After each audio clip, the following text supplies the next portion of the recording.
नमस्कार। हमारा आज का टॉपिक है वुंड हीलिंग। तो वुंड को हिंदी में क्या बोलते हैं? वुंड को बोलते हैं घाव, और हीलिंग मतलब होता है भरना। तो घाव भरने की जो प्रक्रिया है उसके बारे में आज जानेंगे यहाँ पर हम।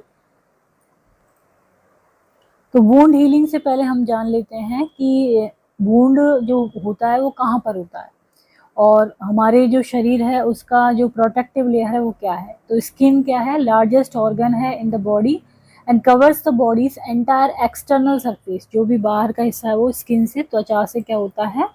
ढका हुआ रहता है।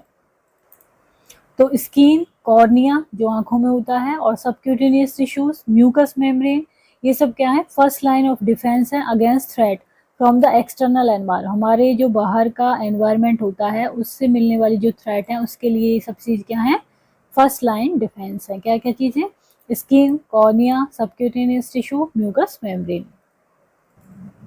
तो वुंड हीलिंग का मतलब क्या है? Mostly means healing of the skin. जो स्किन पे कट लग गया है या कोई ट्रॉमा है उसकी वजह से वुंड बन गया है, तो उसकी जो हीलिंग है वही क्या कहलाती है? Wound healing. तो स्किन की इस तरह से संरचना या एनाटॉमी होती है। ये होता है सबसे ऊपर वाला लेयर एपिडर्मिस, उसके बाद ये वाला लेयर होता है dermis.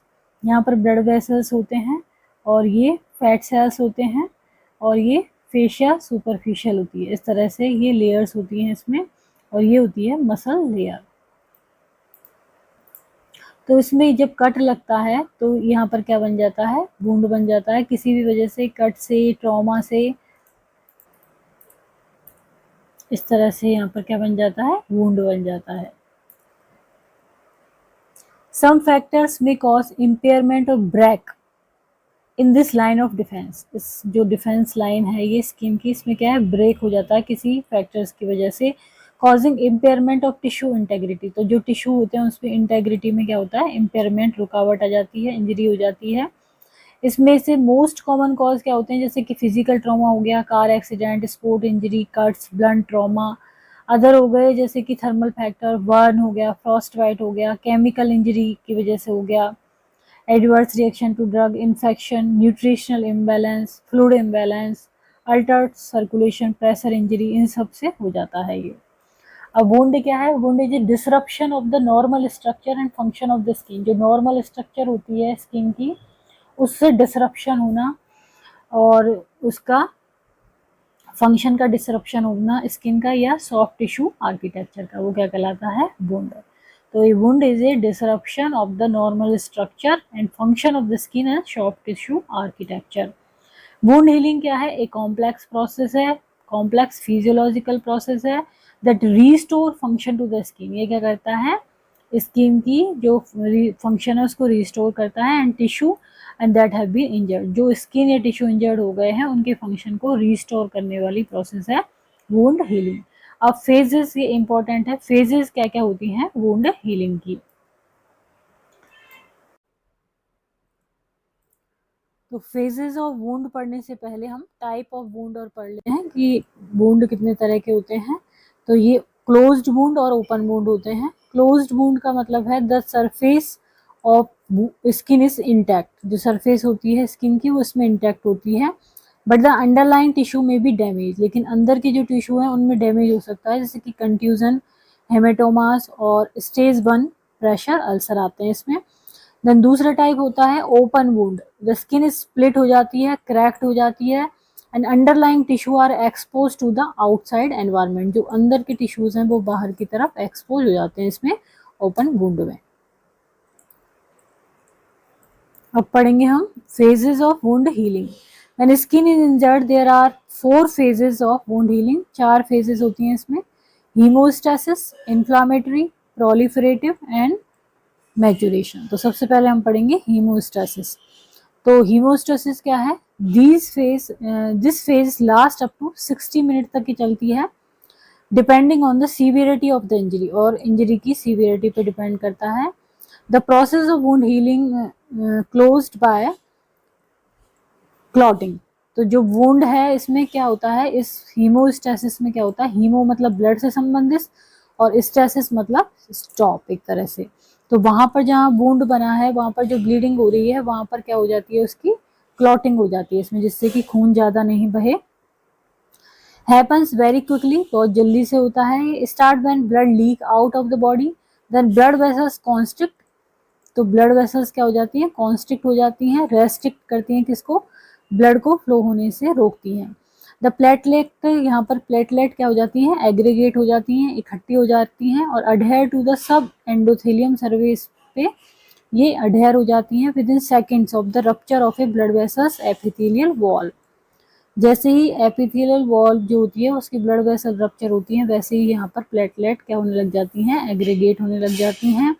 After that first fibrin strands begin to adhere in about 60 seconds में क्या होते लग जाता है, फिब्रिन स्ट्रैंड यहाँ पर अडहेयर चिपकने लग जाता है।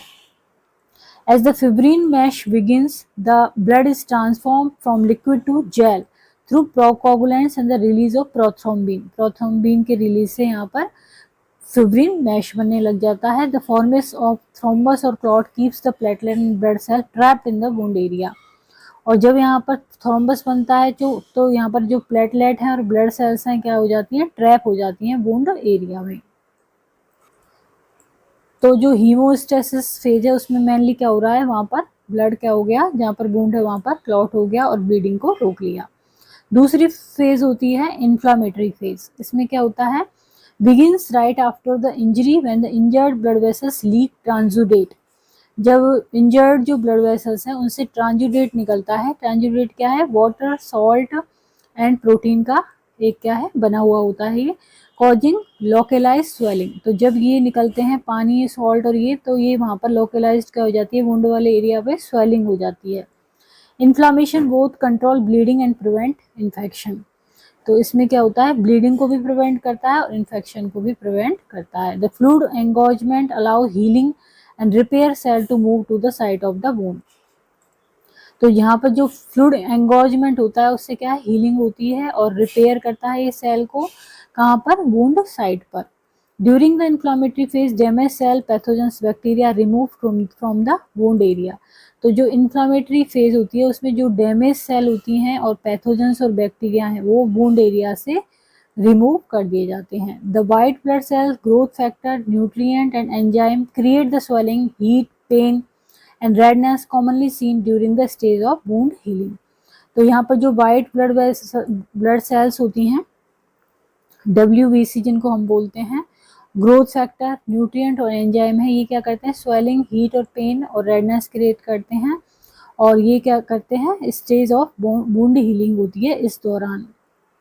देन तीसरी फेज आती है प्रोलिफरेटिव। प्रोलिफरेटिव में क्या होगा, proliferative phase begins with in few days. कुछ ही दिनों में प्रोलिफरेटिव फेज शुरू हो जाती है after the injury and includes 4 important process. अब प्रोलिफरेटिव फेज में 4 चीजें होती हैं, क्या क्या होती हैं, पहला होता है एपिथेलाइजेशन, दूसरा होता है एंजियोजेनेसिस, तीसरा होता है कोलिजन फॉर्मेशन, फोर्थ होता है कॉन्ट्रैक्शन। तो ये सब चीजें आती हैं। Epithelialization refers to the development of new epidermis. तो प्रोलिफरेशन का भी मतलब क्या है, नई चीज की ग्रोथ होना। तो इसमें एपिथेलाइजेशन में क्या होगा, न्यू एपिडर्मिस बनने लगती है एंड ग्रेनुलेशन टिश्यू बनने लगते हैं, which is a new connective tissue with new fragile thin walled capillaries. इसमें थिन वॉल्ड कैपिलरीज होती हैं। देन एंजियोजेनेसिस होता है। एंजियोजेनेसिस क्या है, when capillaries begin to develop within wound 24 hours after injury. 24 घंटे के बाद में ये बनने लग जाता है या 24 घंटे के अंदर अंदर बनने लग जाती हैं वहाँ पर capillaries. This capillaries brings more oxygen and nutrients to the wound for healing. तो वुंड के लिए ये कैपिलरीज क्या करती हैं, ज़्यादा ऑक्सीजन लेके आती हैं, न्यूट्रिएंट लेके आती हैं, उससे वुंड हील होने लगता है। देन आता है कोलिजन। कोलिजन फॉर्म होता है to provide strength and integrity of the wound. ये क्या करता है, वुंड को स्ट्रेंथ और इंटेग्रिटी प्रदान करता है। At the end of the proliferation phase the wound begins to contract in size. Wound क्या होने लग जाता है, कॉन्ट्रैक्ट होने लग जाता है। देन फोर्थ फेज आती है मैचुरेशन। मैचुरेशन फेज या रीमॉडलिंग स्टेज भी कहते हैं इसमें। इसमें क्या होता है, collagen is remodelled from type 3 to type 1 and the wound fully close हो जाता है। The cell that have been used to repair the wound but which are no longer needed are removed by apoptosis. तो जो cell use हो चुकी हैं repair के लिए वुंड के रिपेयर के लिए, और जो यूज नहीं हो रही हैं सेल, वो क्या हो जाती हैं, एपोप्टोसिस के द्वारा रिमूव हो जाती हैं और प्रोग्राम सेल डेथ के द्वारा रिमूव हो जाती हैं। The collagen let down during the proliferation phase, it is disorganized and the wound is thick. Generally जो रीमॉडलिंग है वो बिगिंस होती है 21 days, about 21 days after an injury and continue for year और मोर। नेक्स्ट आता है types of wound healing. Wound healing के type क्या क्या होते हैं, तो मेनली 3 होते हैं ये, प्राइमरी इंटेंशन, सेकेंडरी इंटेंशन और टर्सरी इंटेंशन। तो प्राइमरी इंटेंशन में क्या होता है, this means the wound is sutured, wound क्या हो जाता है, सूचर्ड हो जाता है, स्टेपल हो जाता है, ग्लूड हो जाता है, otherwise close so that wound heals beneath the closure. इस तरह का होता है इसमें कि वुंड ऊपर से क्लोज हो जाता है और अंदर से वो बढ़ता रहता है। This type of healing occur within clean edge laceration, जैसे कि सर्जरी के दौरान जो कट किया जाता है वो प्राइमरी इंटेंशन से बढ़ता है, क्योंकि उसमें ऊपर वाला हिस्सा तो क्या है, सूचर हो जाता है और अंदर की जो टिश्यूज हैं वो हील होते रहते हैं। Surgical incision closed edge are refer to the approximated. Second intention से किस तरह की हीलिंग होती है, this occurs when the edge of wound can not be approximate नहीं हो, मतलब कि वो आपस में जुड़ नहीं सकते, जो एज हैं दूर दूर हैं, और brought together so the wound fills in from the bottom up by the production of granulation tissue. तो इसमें वुंड कैसे हील होगा, अंदर से हील होता आएगा और ऊपर तक। Example of this type are pressure injuries and chain saw injuries, जो होती हैं उसमें क्या होता है, अंदर से बढ़ता हुआ आता है wound. These are high risk of infection, और इसमें इन्फेक्शन के चांस ज़्यादा होते हैं। जबकि टर्सरी इंटेंशन क्या है, this refers to a wound that has to had remain open और हैज बीन रीओपन, उसको रीओपन किया जाता है या ओपन ही है वो, often due to severe infection की वजह से। The wound is typically closed at a later date when the infection is resolve. तो पहले उसका इन्फेक्शन को रिजॉल्व किया जाता है, उसके बाद उस वुंड को क्लोज किया जाता है। These wounds have delayed healing times and increase scar tissue. Scar tissue भी बढ़ जाते हैं और healing time भी बढ़ जाता है इनका। अब क्लिनिकल सिग्निफिकेंस, एनी डिसरप्शन इन वुंड हीलिंग, यदि वुंड हीलिंग में कोई डिसरप्शन होता है तो वुंड हीलिंग फेजेस में, तो एक्सेसिव वुंड हीलिंग और क्रॉनिक वुंड हीलिंग फॉर्मेशन हो सकता है।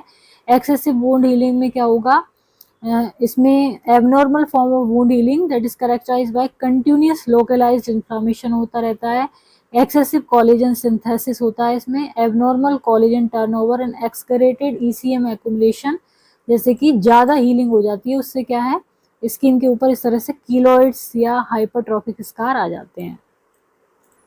जबकि क्रॉनिक वुंड हीलिंग में क्या है, wound that has failed to heal in 4 weeks is defined as chronic wound, मतलब 4 वीक से ज़्यादा हो गए हैं फिर भी वो हील नहीं हुआ है। तो ऐसा किस में होता है, एज की वजह से हो सकता है, ज़्यादा एज है, इम्यून स्टेटस अच्छा नहीं है, मालनरिस्ट है, तो उसमें हो सकता है इन्फेक्शन हो रहा है, इनसफिशिएंट ऑक्सीजनेशन मिल रही है उसको, परफ्यूजन सही ढंग से नहीं हो रहा, स्मोकिंग करता है पर्सन, डिजीज है, मेडिकेशन हो सकती है, रेडिएशन, कीमोथेरेपी, ये सब रिस्क फैक्टर हो सकते हैं। क्रॉनिक वुंड्स में कैसे आते हैं, यूजुअली ऐसे कि वेस्कुलर अल्सर हैं, जैसे कि वीनस और आर्टेरियल अल्सर हैं, डायबिटिक अल्सर हैं, प्रेशर अल्सर हैं, इस तरह के आते हैं क्रॉनिक वुंड में। फैक्टर अफेक्टिंग वुंड हीलिंग को कौन के फैक्टर अफेक्ट करते हैं, तो age, immune status, malnutrition, infection, और ये metabolic disease, medication, radiation, chemotherapy. Extrinsic factor में फ्रिक्शन है, सपोर्ट सरफेस है, shear, effective repositioning schedule. Local factor में जैसे मॉइस्चर है, keeping a wound moist improve healing, oedema, faulty techniques of wound closure, ischaemia, necrosis, foreign body, ये सब healing में problem करते हैं। वुंड केयर इन फिजियोथेरेपी में the most common wounds that be treated by wound care physical therapist द्वारा जो wound heal होते हैं ये हैं नेक्रोटिक वुंड, स्टेज 3, 4 और unstageable pressure ulcers, diabetic wound, chronic wound, venous और arterial wound, extremity wound with oedema, non healing surgical wound. अब there are few things you can do to boost immune system और wound healing के लिए, जैसे कि healthy diet लेनी चाहिए, active रहना चाहिए, exercise help improve insulin sensitivity, smoking quit कर देनी चाहिए, smoking decreases cells ability to heal the wound. Nursing intervention में आएगा skin and wound assessment, providing effective skin and wound care, proper suture and staple removal, drain management, यदि drain लगा है कोई भी सर्जरी के बाद तो drain management system commonly use during post operative surgical management to remove drainage, prevent infection and enhance wound healing. तो आज का हमारा टॉपिक था वुंड हीलिंग। यदि वीडियो आपको पसंद आता है तो उसको लाइक करें, चैनल को सब्सक्राइब करें, कमेंट करें और शेयर करें।